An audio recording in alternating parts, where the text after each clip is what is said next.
I'm Mr. Capuano, and I'm here with a three-part resume series that'll help you go from resume ignorance to having a submittable document. But first, what is a resume? Why are they important? And when will you use them? A resume is a document that tells somebody about who you are and experiences that you've had that makes you qualified for the position. They're important because typically people have tens, hundreds, even thousands of applicants. And they need to narrow that down to a small pool of people, and you have to talk about why you are the best candidate to get into that interview. The first step is to create a list of all the activities that you've done at MRH the last several years. Include any after-school activities, anything academically related, and also any employment that you might have had.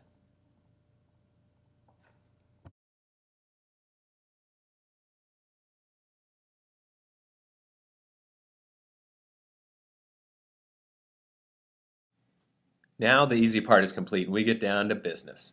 Create a resume using Google, Pages, Microsoft Word, or another program of your choice. You can use one of the templates that they have set up. That might make it easier. You're going to fill out the details under each one of your job titles. Use past tense action verbs. You can do an online search for these and find a pretty good list out there. Make sure that you're using different verbs for each sentence that you're creating. Next, make sure you're consistent with the dates, the periods, the headings. This is very important. You'll notice my dates are all in reverse chronological order under each category.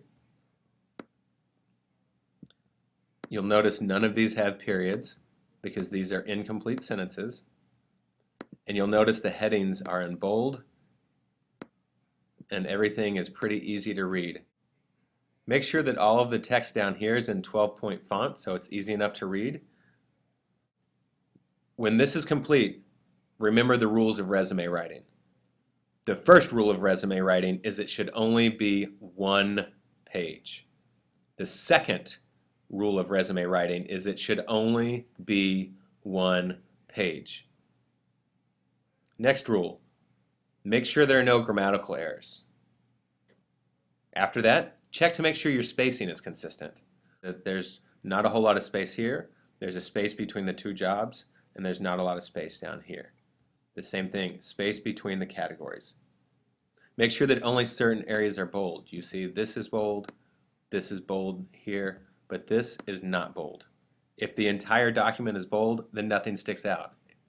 When you feel like your resume is complete, have one of your friends look over it and see what they think.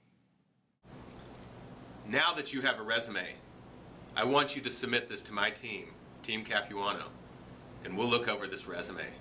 We'll give you edits. You'll make the revisions. You'll return it to me. My team will give you more revisions. You'll do those edits. And before you know it, you'll have a beautiful resume. Once you have this final resume in your hand, you'll be able to submit it to schools and jobs, internships, and be able to make yourself stand out as a qualified candidate. If you really want to go the extra distance, come talk to me about one of these new infographic resumes. Those are cool. Those are the wave of the future. Until next time, I'm John Capuano, and I approve this message.